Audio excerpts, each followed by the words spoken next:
चल हो जा शुरू। केसरिया से मन जोगी हुआ रे, दिल झूमे देखो मतवारा हुआ रे, दिल झूमे देखो मतवारा हुआ रे। हर पल मनाओ केसरी त्योहार। विमल बोलो जुबान केसरी। भारत माता की, भारत माता की, भारत माता की। वंदे वंदे वंदे। केंद्रीय मंत्री और हमीरपुर संसदीय सीट पर भारतीय जनता पार्टी के लोकप्रिय प्रत्याशी श्री अनुराग सिंह ठाकुर जी,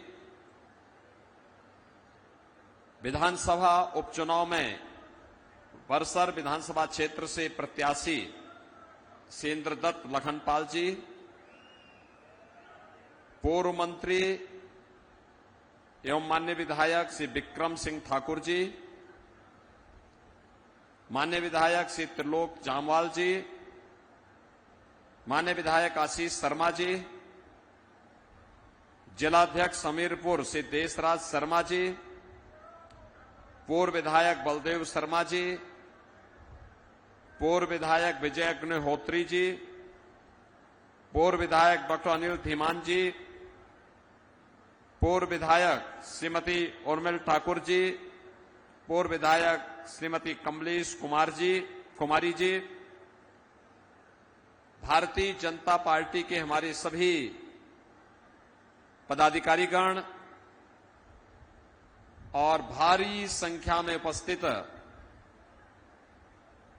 हमीरपुर और बरसर से जुड़े हुए मेरे सभी बहनों और भाइयों, माता चित्तपूर्णी, माता नैना देवी किस कृपा भूमि और सिद्ध योगी बाबा बालकनाथ जी की इस पावन धरा को कोटि कोटि नमन करते हुए मैं आप सबका हृदय से अभिनंदन करता हूं, स्वागत करता हूं।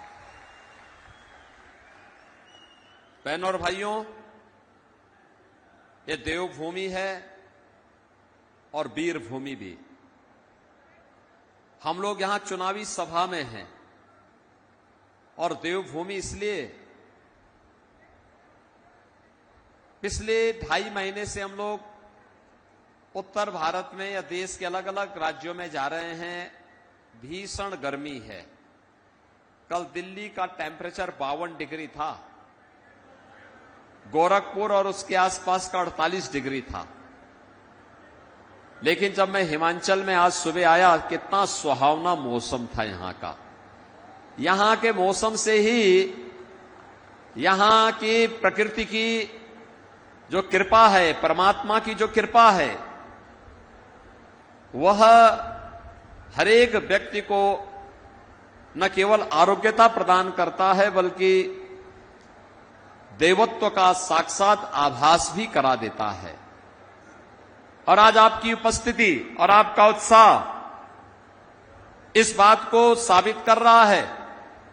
जो आपने अभी अनुराग सिंह ठाकुर जी के समर्थन में अपना उत्साह दिखाया है, यह उत्साह साबित करता है कि जो देश की आवाज है, पूरे देश का जो नारा है, इसके साथ हमीरपुर भी और हिमाचल प्रदेश भी है।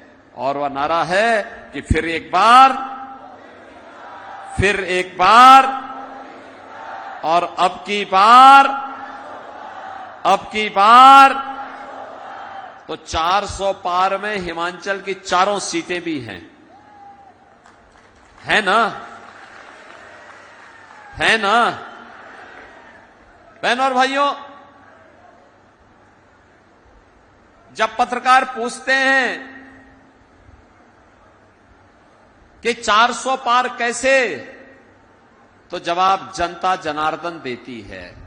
जनता जनार्दन की ओर से जवाब जाता है कि जो राम को लाए हैं हम उनको, जो राम को लाए हैं। और दूसरा, जनता कहती है कि राम भक्त ही राज करेगा दिल्ली के सिंहासन पर। राम भक्त ही राज करेगा दिल्ली के। बहनों और भाइयों, 500 वर्षों का इंतजार समाप्त हुआ। अयोध्या में रामलला विराजमान हुए और अयोध्या में राम मंदिर में 500 वर्षों का इंतजार समाप्त हुआ। पूरा देश, पूरी दुनिया प्रफुल्लित थी। जहां कहीं भी सनातन हिंदू धर्मावलंबी है, अभिभूत था। अभिभूत इस बात के लिए था कि अपनी आंखों से अपने रामलला को, भगवान रामलला को अयोध्या में विराजमान होते हुए देख रहे हैं। लेकिन बहनों और भाइयों, एक जगह लोगों में शोक की लहर भी थी और वह थी कांग्रेस में। कांग्रेस पार्टी मौन थी। कांग्रेस पार्टी ने अयोध्या का आमंत्रण ठुकरा दिया था।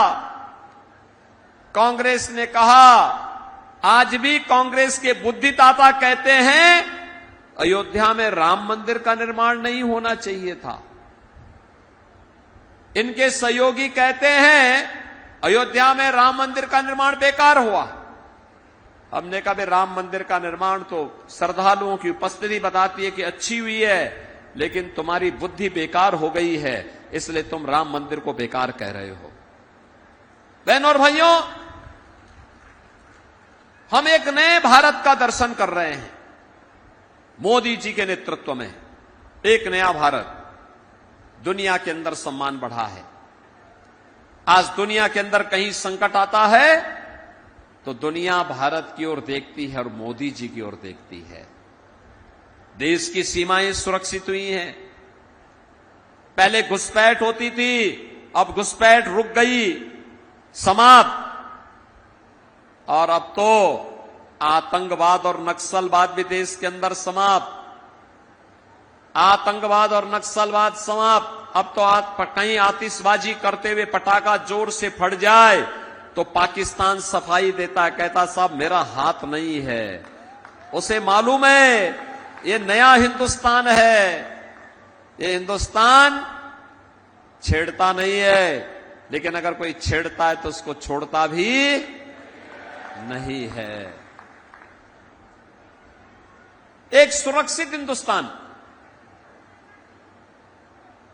आतंकवाद और नक्सलवाद को समाप्त करने वाला हिंदुस्तान और विकास के बड़े बड़े कार्यों के बारे में यहां अनुराग जी ने बताया।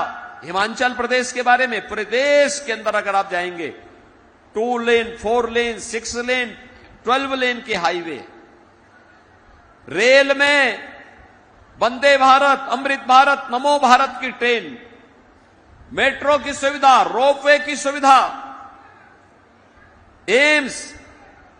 मैं धन्यवाद दूंगा और अभिनंदन करूंगा अनुराग जी का और नड्डा जी का, आदरणीय प्रधानमंत्री जी का, जिन्होंने हिमाचल प्रदेश में भी एम्स की स्थापना कर दी है। प्रधानमंत्री जी स्वयं पधारे थे।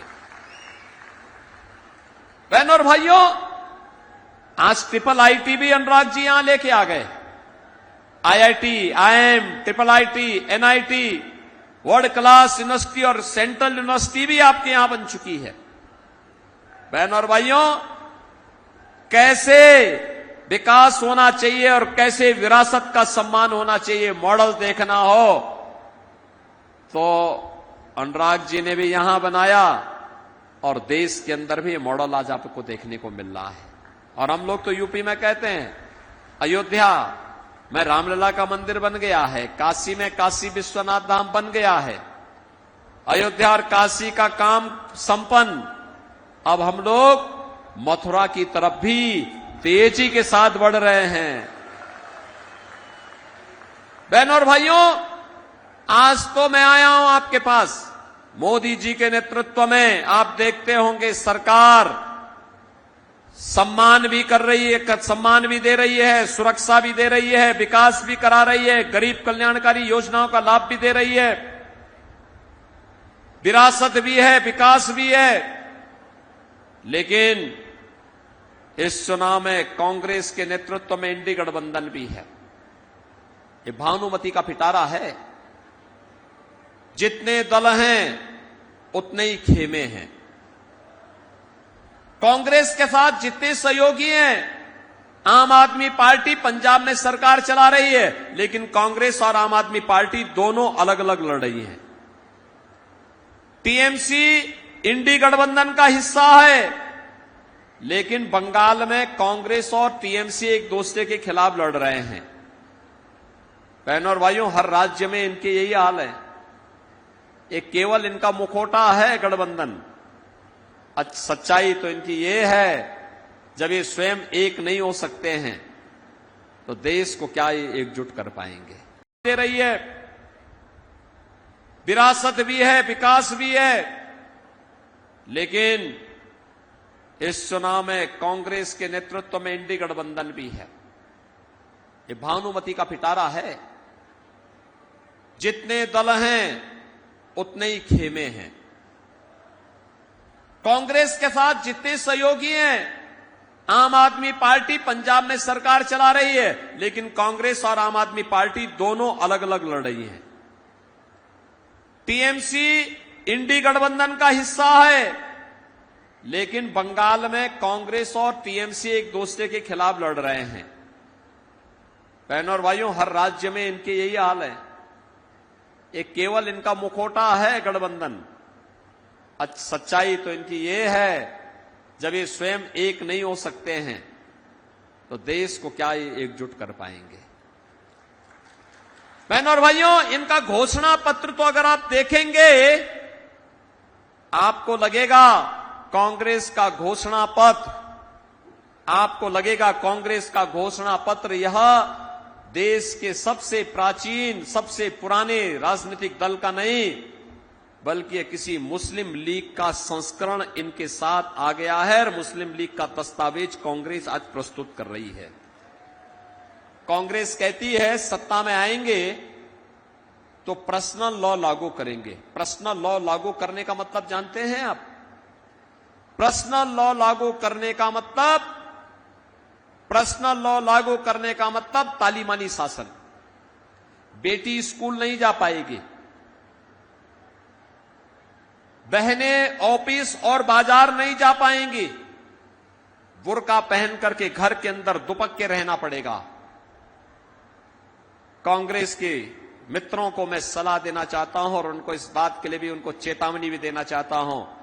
भारत बाबा साहब भीमराव अंबेडकर के द्वारा बनाए गए संविधान से चलेगा। भारत किसी शरिया कानून से और किसी पर्सनल कानून से भारत नहीं चलेगा। यह भारतीय जनता पार्टी की घोषणा है। कांग्रेस कहती है सत्ता में आएंगे तो अनुसूचित जाति, जनजाति और पिछड़ी जाति के आरक्षण का अधिकार मुसलमानों को बांटेंगे। इन्होंने किया, याद करिए, कर्नाटक में कांग्रेस की सरकार है, इसने ओबीसी का आरक्षण वहां पर मुसलमानों को बांट दिया। आंध्र प्रदेश में कांग्रेस की जब सरकार थी, इसने ओबीसी का आरक्षण मुसलमानों को दे दिया। कांग्रेस की जब यूपीए की सरकार थी, तो यूपीए की सरकार में भी जस्टिस रंगनाथ मिश्रा की कमेटी इन्होंने इसलिए बनाई थी जिससे ओबीसी के आरक्षण को मुसलमानों को दे सकें। जस्टिस सच्चर कमेटी इन्होंने इसलिए बनाई थी जिससे अनुसूचित जाति और जनजाति के आरक्षण को मुसलमानों को दिया जा सके। और तो भारतीय जनता पार्टी ने विरोध किया था। अनुराग सिंह ठाकुर जी उस समय सांसद थे। हम लोगों ने संसद में पुरजोर विरोध किया था कांग्रेस का। हम लोगों ने कहा था कि हम कांग्रेस की मंशा को सफल नहीं होने देंगे। और बहनों और भाइयों, आज अपनी घोषणा पत्र में फिर वे कहते हैं, फिर वे इसी बात को कहते हैं। आज मैं आया हूं आपसे कहने के लिए, कांग्रेस कहती है, राहुल गांधी से किसी ने पूछा सत्ता में आएंगे तो क्या करेंगे, तो राहुल गांधी ने कहा गरीबी हटाएंगे। दादी ने नारा 1970 में दिया था, 54 वर्ष के बाद भी नाती वही नारा लगा रहा है, गरीबी हटाएंगे। आप सोचो, श्रीमती इंदिरा गांधी ने 1970 में कहा था गरीबी हटाने का नारा, लेकिन 54 वर्ष के बाद भी कांग्रेस वही नारा दे रही है। जब पत्रकार ने पूछा कैसे हटाएंगे, कहा एक झटके में हटा देंगे। कहा एक झटके में का मतलब, कहा सभी भारतीयों की प्रॉपर्टी का सर्वे कराएंगे, एक्सरे कराएंगे। एक्सरे करा करके सर्वे होगा और फिर उनके बाप दादों ने, ग्रैंडफादर, फादर, मदर ने जो संपत्ति बनाई है, उस संपत्ति पर विरासत टैक्स लगाएंगे। विरासत टैक्स का मतलब आधी प्रॉपर्टी ये लोग आपसे ले लेंगे और आधी प्रॉपर्टी लेकर के पाकिस्तान, बांग्लादेश और अफगानिस्तान से आए हुए घुसपैठियों में उसको बांटने का काम करेंगे। क्या आप इसको स्वीकार करेंगे? क्या हमीरपुर इसको स्वीकार करेगा? क्या? अरे खून पसीना आपके पूर्वजों का, और डकैती डालने के लिए कांग्रेसी कहां से आ जाएंगे? क्या आप इनको डकैती डालने की छूट देंगे? क्या बहन और भाइयों, कांग्रेस का यह विरासत टैक्स औरंगजेब का जजिया कर है। और मैंने इसीलिए कहा ना, इनका घोषणा पत्र में मुस्लिम लीग आ गई है, क्योंकि औरंगजेब की आत्मा इनके अंदर घुस गई है। अब ये कह रहे हैं कि हम जजिया कर लगाएंगे, विरासत टैक्स के नाम पर जजिया कर लगाएंगे। औरंगजेब बहन और भाइयों मुगल काल का सबसे क्रूर बादशाह माना जाता है। काशी में काशी विश्वनाथ मंदिर इसी दुष्ट ने तोड़ा था। मथुरा में भगवान कृष्ण की जन्मभूमि पर मंदिर इसी दुष्ट ने तोड़ा था। कोई मुसलमान भी अपने पुत्र का नाम औरंगजेब नहीं रखता है, क्योंकि औरंगजेब ने पहले अपने भाई की हत्या की, फिर अपने बाप को जेल के अंदर बंद कर दिया था। और उसका बाप शाहजहां के बारे में अगर पढ़ना है, पटना की खुदा बख्त लाइब्रेरी में जाकर के पढ़िए। शाहजहां कहता है कि दुष्ट कमबख्त औरंगजेब, तुझ जैसा पुत्र किसी को पैदा न हो। तूने जीते जी एक एक बूंद पानी के लिए मुझे तरसाया है। अरे तुझसे अच्छे तो ये हिंदू हैं जो जीते जी अपने बड़े बुजुर्गों का सम्मान करते हैं और मरने के बाद श्राद्ध और तर्पण करके अपने पितरों को जल देने का काम करते हैं। बहनों और भाइयों, ये औरंगजेब की आत्मा, जिसने जजिया कर लगाया था हिंदुओं पर, जजिया कर कहता था हिंदुओं को, या जजिया कर दो नहीं तो मुसलमान बनो। आज ये औरंगजेब की आत्मा इस कांग्रेस के अंदर घुस गई है। क्या औरंगजेब को आप जिंदा होने देंगे? क्या? कतई नहीं जिंदा होने देना है औरंगजेब को। बहनों और भाइयों, औरंगजेब को कतई स्वतंत्र भारत में हम जिंदा नहीं होने देंगे। वह जहां मिट चला है वहीं उसको दफन रहने देंगे। बल्कि औरंगजेब के नाम पर अगर कोई औरंगजेब को अपना आदर्श बांध करके चलेगा तो सामने बुलडोजर उसी के लिए खड़े हैं, उसको उसी ढंग से दफन करने का काम करेंगे। बहनों और भाइयों, कांग्रेस कहती है कि सत्ता में आएंगे तो अल्पसंख्यकों की रुचि के अनुसार खान पान की स्वतंत्रता देंगे। इस लाइन का अर्थ बहुत गंभीर है। मेरी बात ध्यान से सुनना, बहुत गंभीर है। खान पान बहुसंख्यक और अल्पसंख्यक का एक हो सकता है। जो कुछ आप खाते होंगे, रोटी, सब्जी, दाल, चावल, वही वो भी खाते होंगे। पकवान आप भी बनाते होंगे, वो भी बना सकते हैं, खा सकते हैं। एक जगह में आके बात ठहरती है। जब कोई मुसलमान कहता मैं गौ हत्या करूंगा, गौ मांस खाऊंगा, हिंदू अड़ जाता है, कहता नहीं, जन्म जन्म का नाता है, गाय हमारी, गाय हमारी। क्या आप कांग्रेस को गौ हत्या करने की छूट देंगे? क्या कांग्रेस को गौ हत्या करने की छूट देंगे? क्या? अरे मुझे बताओ, अयोध्या में राम मंदिर बनाने का सौभाग्य आपके साथ जुड़ा है। आज आप में से हर व्यक्ति, आपने अनुराग जी को पिछली बार 4 लाख वोट से जिताया था। ये जिताते दिखाता है हमीरपुर का एक एक व्यक्ति अनुराग जी को वोट दिया था। प्रत्येक व्यक्ति अनुराग जी के समर्थन में खड़ा हुआ था।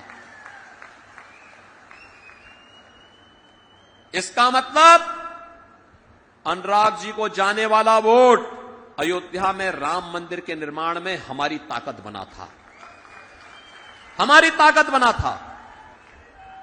तो अयोध्या में राम मंदिर निर्माण का जो सौभाग्य आपके साथ जुड़ा है और जो पुण्य आपके साथ जुड़ा है, कांग्रेस को वोट देके जो गौ हत्या कराएंगे, ये गौ कसी कराएंगे, ये पाप हम अपने सिर के ऊपर कतई न लें, कतई न लें। अरे आप तो सौभाग्यशाली हैं, आप सौभाग्यशाली हैं। आप देखते होंगे दिल्ली के अंदर मोदी जी के कैबिनेट का एक स्मार्ट चेहरा जब भारत के विकास को ब्रीफिंग करने के लिए उतरता है, वह कोई और नहीं, आपका सांसद अनुराग ठाकुर होते हैं। विकास की एक एक योजना के बारे में देश को बताने का काम करते हैं। याद करिए, जिस महत्वपूर्ण मंत्रालय का दायित्व कभी अडवाणी जी ने, कभी सुषमा स्वराज जी ने, कभी अरुण जेटली जी ने जिस दायित्व का निर्वहन किया था, उस दायित्व का निर्वहन आज देश के सूचना और प्रसारण मंत्री के रूप में अनुराग सिंह ठाकुर कर रहे हैं।